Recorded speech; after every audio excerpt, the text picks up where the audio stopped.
Hello. Oh, you cannot hear me. Now you can hear me. Okay, great. The Road We Traveled by Kelly Smith. Maybe I was 11. Maybe I was 12. At the end, you probably won't care. I don't. But in middle school, every second you're older is a victory against a world that tells you you're too young. And that's when this happened. If you missed the bus in the Foxborough public school system, you had two options. Call your mother for a ride, or if you had a mother who worked, you took the late bus. It was so named not only because it was the bus after the regular one, but because it had a habit of showing up whenever the bus driver finished his own personal errands for the day. And if you lived where we did, it meant a mile walk from the communal point where the bus dropped you off. Now in the winter, it was miserable, especially walking through the woods that lined our way home. Snow on weak branches just waiting to fall on you as you pass. The wind blowing your tiny body back one step for every two you tried to take. And the wet slush leaking into last year's holes of the boots your mother promised to trade in once the bills got paid. The best parts were the brief bursts of heat coming from the exhaust pipes of the passing cars you couldn't ask for a ride. The winter treks were awful, but in the spring, for Jenny and me, those walks were glorious. Jenny lived next door. I moved there when I was a lot younger. She had this really blonde hair back then, and it was long, so that when we jumped on the trampoline in her backyard, it would get tangled up on almost every bounce. But it was tied back the first day I met her, when she clomped into my yard. I don't know if you can live here. Why not? You can only live here if you like Bob Dylan. Well, I like Bob Dylan. Yeah? Yeah. My mom's got some records, and I like to listen to them. She paused, trying to figure me out. Not too many people around here know who he is. Well, I like him. Oh. Yeah. Well, maybe you can bring them over sometime and we can listen to them. Okay. I'm Jenny. I don't know if we would have been friends if it hadn't been for Bob Dylan. Maybe eventually boredom and loneliness would have pushed us together as they tend to do, but Bob sure moved things along. Because there we were, two kids lying on the grass, playing records 3 times our age, wearing ties on our heads and knee socks because we thought it was cool. When you're that age, best friends do that kind of stuff.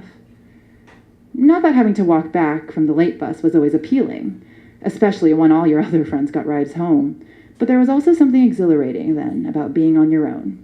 You could walk as slow or as fast as you wanted, talk about whatever you wanted, however you wanted.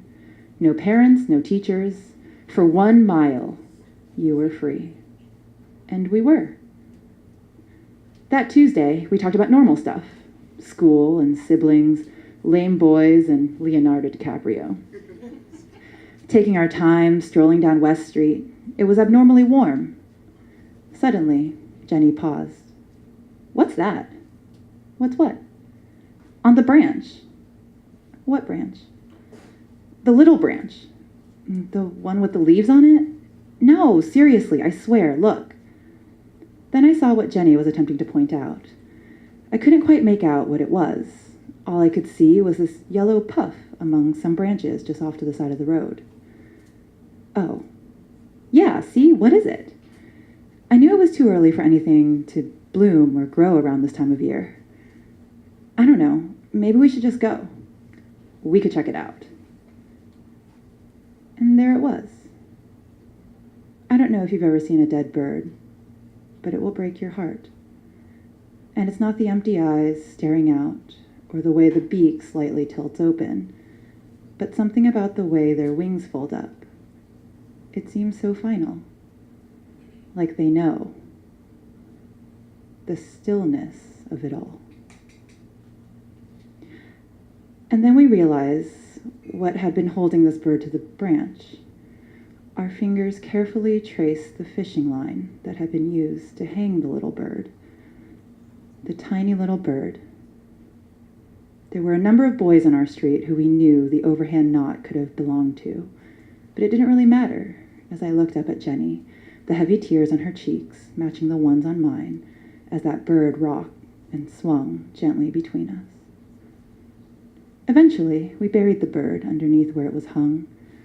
I dug the hole while Jenny placed her in, wrapped in a few leaves we found. Jenny and I would make that walk home countless times in the years to come. It was the same walk, the same distance. We still talked about school and siblings, lame boys and Leonardo DiCaprio. There was still the savoring of a tiny bit of freedom. But we always got a little quieter every time we passed that spot. Walked a little bit faster.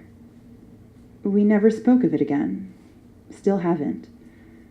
But that walk became different after that day. I didn't come any closer to figuring out who people are or why they do the things they do.